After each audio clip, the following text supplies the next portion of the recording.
Quelque chose d'étrange arrive au mondial, et cela n'a presque rien à voir avec un ballon qui franchit une ligne. Chaque fois que l'Argentine joue en juillet, le sifflet d'un arbitre ou un écran vidéo installé à Dallas partage les gros titres avec elle. Et pour la première fois, le bruit ne vient plus seulement des commentateurs, il vient désormais de la Maison-Blanche. Commençons par l'inattendu de ce tournoi. Début juillet, la sélection masculine des États-Unis jouait sa survie en Coupe du Monde face à la Belgique et avait besoin de son meilleur buteur pour espérer survivre.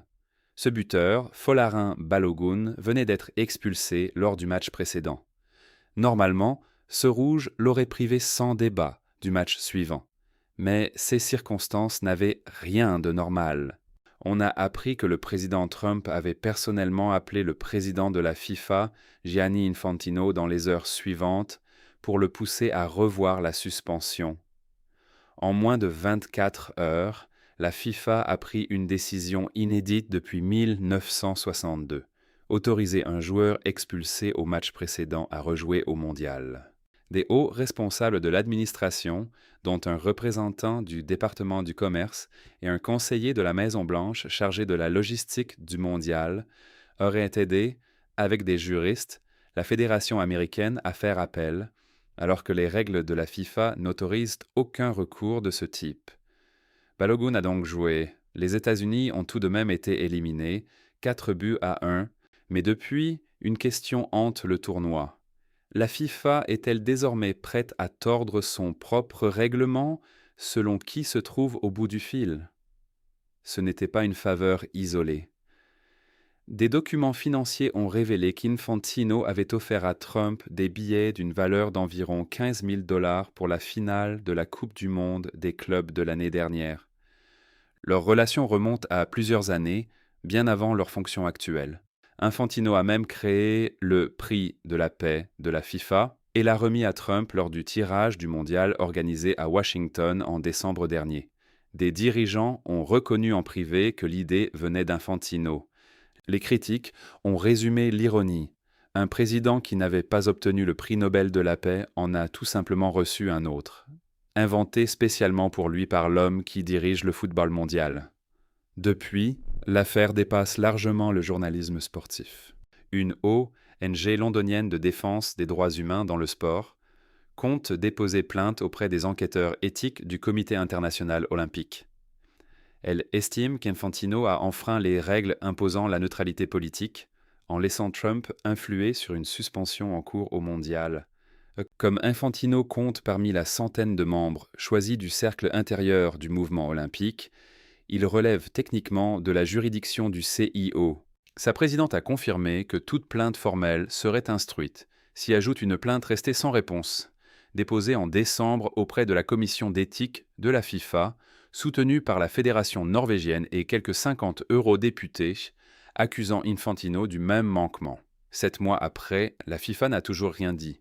Les visas troublent encore le tableau. Quelques semaines plus tôt, un arbitre somalien, malgré un visa valide pour arbitrer au mondial, s'était vu refuser l'entrée aux États-Unis. Les autorités évoquaient de vagues liens avec des groupes soupçonnés de terrorisme. En conférence de presse, Infantino avait balayé l'affaire, la jugeant regrettable mais échappant largement au contrôle de la FIFA. Des journalistes ont aussi eu du mal à entrer dans le pays, et ses détracteurs reprochent à la FIFA sa passivité. Des éditorialistes européens parlent d'une nouvelle ère où le mondial sert toujours plus de vitrine au président américain, la FIFA transformant un événement mondial et neutre en scène politique. C'est dans un tournoi déjà miné par les doutes sur l'équité que l'Argentine a abordé son quart de finale contre la Suisse samedi dernier à Kansas City. Et cette soirée n'a rien apaisé. 69 045 spectateurs avaient rempli l'Arrowhead Stadium lors d'une soirée étouffante et humide dans le Missouri. Avant la 10e minute, Lionel Messi a frappé un corner qu'Alexis McAllister a dévié de la tête hors de portée du gardien. C'était la 10e passe décisive de Messi en Coupe du Monde. Fait remarquable, ces 10 passes ont servi 10 coéquipiers différents, une série remontant à 2006. L'Argentine menait 1-0 et semblait maîtriser la rencontre. Cela n'a pas duré. La Suisse de Murat Yakin a pris le contrôle. En seconde période, les Suisses avaient touché 18 ballons dans la surface argentine, contre seulement 4 pour les champions du monde en titre. La pression a payé à la 67e minute lorsque l'attaquant Dan Ndoye a glissé une frappe sous Emiliano Martinez pour égaliser. La Suisse avait l'élan, l'atmosphère dans le stade commençait à basculer et Yakin préparait déjà de nouveaux changements offensifs pour chercher la victoire. 5 minutes après, tout a basculé. L'Argentin Leandro Paredes s'est lancé dans un duel avec l'attaquant suisse Breel Embolo et l'arbitre portugais João Pinheiro a immédiatement averti Paredes pour cette action. Rien d'inhabituel, mais l'équipe VAR qui suivait le match depuis un centre à Dallas a repéré une anomalie. Les images semblaient montrer qu'il n'y avait aucun contact réel et qu'Embolo s'était laissé tomber avant que Paredes ne l'atteigne. Ici, le règlement devient technique et singulier. La VAR n'est pas intervenue directement pour simulation car les lois du jeu n'autorisent pas la VAR à sanctionner seule un plongeon sans lien avec une action de but. Le cas a donc été traité comme une erreur d'identité. Le carton avait été montré au mauvais joueur. Pinheiro est allé à l'écran, a retiré le jaune à Paredes et l'a donné à Embolo pour simulation. Or, le Suisse avait déjà été averti en première période, ironiquement pour une faute sur ce même Paredes. Ce second jaune a donc valu un rouge. Embolo a quitté le terrain en larmes et la Suisse a fini le temps réglementaire et la prolongation à 10. Pour mesurer sa rareté, rappelons qu'en 60 ans de mondial, un joueur n'a reçu un deuxième carton jaune pour simulation qu'à 4 reprises. Embolo rejoint désormais le Mexicain Luis Pérez, le Ghanéen Asamoah Gyan et l'Italien Francesco Totti sur cette courte et étrange liste. Le mécanisme est presque circulaire. Si l'arbitre avait laissé jouer au lieu d'avertir Paredes, il n'y aurait eu aucun carton à réexaminer, aucune erreur d'identité à invoquer, donc aucun rouge pour Embolo. L'erreur initiale de l'arbitre a ainsi servi à sanctionner l'adversaire de l'Argentine. Les chiffres racontent la suite. Avant l'expulsion, la Suisse avait 54% de possession et était clairement plus dangereuse. Après le carton rouge, l'Argentine a eu 76% du ballon et tiré 17 fois contre 2 tirs suisses. Ensuite, les buts attendus étaient d'1,61 pour l'Argentine contre à peine 0,03 pour la Suisse. En prolongation, Julián Alvarez, encore muet dans le tournoi, a enroulé de l'extérieur de la surface une frappe splendide dans la lucarne à la 112e minute. Lautaro Martinez a scellé le résultat sur un contre tardif. Score final 3-1. L'Argentine filait en demi-finale. Les Suisses n'ont pas caché leur colère. Le défenseur Nico Elvedi a dit ne pas comprendre comment l'équipe vidéo avait pu parvenir à cette décision. Le milieu Remo Freuler a parlé d'un désastre. Quant au capitaine Granit Xhaka, qui a presque tout vu dans le football, il a affirmé que la Suisse avait clairement été la meilleure équipe et que le carton rouge avait changé la nature du match. Selon lui, les règles sont peut-être les règles, mais cette décision avait tué le match. Le plus inconfortable est que même le sélectionneur suisse n'a pas parlé de complot. Malgré sa colère, Yakin a refusé d'affirmer que l'Argentine avait été volontairement favorisée. Il a incriminé un règlement confus et une erreur d'arbitrage plutôt qu'une manipulation. La nuance importe. Selon la stricte lettre du règlement, Embolo a bien simulé et la règle de l'erreur d'identité introduite pour cette Coupe du Monde autorise les officiels à intervenir lorsque le mauvais joueur reçoit un carton. Aussi dérangeante fût-elle, la décision finale restait défendable selon le règlement. Mais c'est là le problème. Des décisions défendables produisent toujours le même effet match après match. En remontant dans le tournoi, le schéma devient difficile à écarter. Face à l'Égypte, l'assistance vidéo est restée silencieuse lorsque les joueurs égyptiens ont réclamé un penalty au fond du temps additionnel. Pourtant, dans cette même rencontre, les arbitres ont reculé d'environ 17 secondes pour annuler un but magnifique de l'Égypte, au point que la fédération égyptienne a déposé une plainte officielle accusant la FIFA de protéger l'Argentine. Contre le Cap-Vert, l'Argentine ne s'en est sortie qu'en prolongation grâce à un but inscrit à la 111e minute sur une déviation d'un joueur cap-verdien. Et si l'on remonte encore jusqu'à la précédente Coupe du Monde au Qatar, L'Argentine avait obtenu 5 pénaltys dans le tournoi, un record absolu, alors qu'une main de Messi contre les Pays-Bas était restée impunie. Rien de tout cela ne prouve que quelqu'un cherche délibérément à orienter les résultats en faveur de l'Argentine. Personne de sérieux ne l'affirme avec certitude, et ceux qui le font essaient probablement de vous vendre quelque chose. Mais un schéma aussi régulier, sur plusieurs tournois et d'un arbitre à l'autre, rend difficile de parler d'une coïncidence après l'autre. Et cela arrive dans le tournoi où la FIFA a déjà gaspillé sa crédibilité dans une autre controverse, distincte, impliquant le président américain en exercice. Voilà le poison de cette histoire. Même une décision correcte, comme l'était presque certainement l'expulsion d'Embolo selon la lettre du règlement, est classée par des millions de supporters dans la catégorie encore la même histoire. Car l'organisation qui exige la confiance a démontré pendant des mois, avec l'annulation de la suspension de Balogun, les plaintes éthiques et les refus de visa, que son jugement pouvait être influencé par un appel provenant du bon bureau. La FIFA n'a pas seulement terni sa réputation. Elle a appris au monde à présumer le pire, et cette leçon ne s'efface pas parce qu'une décision résiste à l'examen. Malgré tous les coups de pouce favorables dénoncés par ses détracteurs, l'Argentine est actuellement très loin de dominer. Messi n'a pas marqué pour la première fois en 10 matchs consécutifs de Coupe du Monde, mettant fin à une série qui durait depuis 2006. Pour la première fois du tournoi, ses propres coéquipiers lui ont volé la vedette au lieu de le voir porter seul l'équipe. À 39 ans, il a paru visiblement éprouvé après avoir conduit l'Argentine pendant 120 minutes contre le Cap-Vert, 90 de plus face à l'Égypte, puis encore 2 heures complètes contre la Suisse, le tout en l'espace d'environ 8 jours. Lionel Scaloni a discrètement construit une équipe capable de gagner sans dépendre d'un éclair de génie de Messi, en s'appuyant davantage sur Mac Allister, Alvarez et Lautaro Martinez. C'est sans doute préférable car la défense argentine prend l'eau de toutes parts. Elle a encaissé 5 buts lors de ses 3 derniers matchs à élimination directe, et Lisandro Martinez a lui-même reconnu que l'équipe devait faire preuve de davantage de concentration pour la suite. Tout cela prépare une demi-finale qui ressemble déjà au match le plus chargé politiquement et émotionnellement parmi ceux qui restent à jouer. L'Argentine affrontera mercredi à Atlanta son vieux rival anglais. Messi n'est plus qu'à quelques jours d'une nouvelle occasion d'améliorer son record de buts en Coupe du Monde, qui s'établit actuellement à 21. L'Angleterre a elle aussi eu besoin de la prolongation pour éliminer la Norvège, si bien qu'aucune des deux équipes n'arrivera reposée. Au vu de tout ce qui s'est accumulé autour de l'Argentine dans ce tournoi, et de tout ce qui s'accumule plus largement autour des liens politiques de la FIFA, l'arbitre désigné pour cette rencontre s'installera probablement sur le siège le plus brûlant de toute la Coupe du Monde.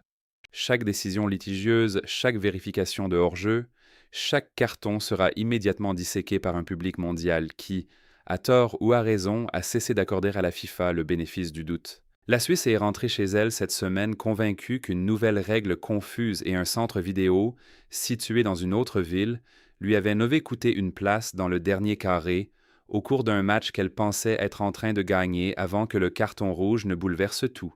La FIFA, de son côté, fait face à un nouvel adversaire furieux, à une nouvelle vague d'accusations et, désormais, à une véritable enquête éthique directement liée au président des États-Unis et non plus seulement à un hors-jeu contesté. Que la décision concernant Embolo et le revirement sur Balogun résiste ou non à l'examen n'a presque plus d'importance. L'histoire la plus vaste, c'est que cette Coupe du Monde, organisée conjointement par les États-Unis, le Mexique et le Canada, devient de plus en plus la vitrine d'un seul dirigeant national, tandis que l'instance qui gouverne le football paraît incapable ou peu désireuse de tracer une frontière claire entre l'équité sportive et la commodité politique. L'Argentine continue d'avancer. La FIFA continue de faire les gros titres pour des raisons qui n'ont rien à voir avec les buts marqués. Et quelque part entre les deux, le véritable football, celui qui se décide uniquement selon l'équipe qui joue le mieux un soir donné, donne l'impression de devoir lutter pour exister face à tout ce qui se passe autour du terrain, plutôt que sur la pelouse. La demi-finale de mercredi contre l'Angleterre à Atlanta s'annonçait déjà immense. Elle porte désormais tout le poids de la crise de crédibilité d'un tournoi entier, et chaque personne qui la regardera en a déjà conscience. Cette histoire comporte encore une autre dimension qu'il faut examiner, car l'affaire Balogun ne s'est pas produite dans le vide. Elle est survenue après plusieurs mois de chaos autour des visas qui avaient déjà placé la FIFA et la politique migratoire de l'administration Trump sous surveillance bien avant le match d'ouverture en juin. Des journalistes chargés de couvrir le tournoi ont signalé des difficultés pour entrer dans le pays, et le cas de l'arbitre somalien n'était pas tant un incident isolé qu'un avant-goût de ce que les critiques annonçant depuis longtemps. Les liens politiques entourant la compétition deviendraient pleinement visibles dès que les tours à élimination directe commenceraient. Les commentateurs européens se sont montrés particulièrement sévères. Un éditorial très lu, publié dans un grand quotidien français, a décrit l'ensemble du tournoi comme la vitrine personnelle de Trump à la recherche de gloire, estimant que le président de la FIFA avait choisi à plusieurs reprises de flatter le dirigeant américain plutôt que de défendre l'indépendance de son institution. Il faut également rappeler que cette Coupe du Monde n'est pas exclusivement américaine. Le Mexique et le Canada en sont co-organisateurs et les matchs se sont répartis entre les trois pays. Pourtant, selon les critiques, la FIFA a constamment laissé Trump dominer le récit public de la compétition comme s'il en était l'unique hôte. La présidente mexicaine Claudia Sheinbaum et le premier ministre canadien Mark Carney ont tous deux connu leurs propres tensions avec l'administration Trump sur les questions commerciales et frontalières au cours de l'année écoulée. Malgré cela, d'après plusieurs médias internationaux qui suivent les sous-entendus politiques du tournoi, ni l'un ni l'autre n'a bénéficié d'une attention comparable de la part de la FIFA. Sur le terrain, le débat arbitral est devenu un feuilleton à part entière, indépendant de toute équipe particulière. Les spécialistes du règlement invités par les diffuseurs américains ont consacré des portions entières d'émissions, ce mois-ci, à expliquer puis à réexpliquer le protocole d'erreur d'identité. Ce mécanisme, introduit spécialement pour cette Coupe du Monde, permet aux officiels de réattribuer un carton au bon joueur lorsqu'un autre a été averti à tort.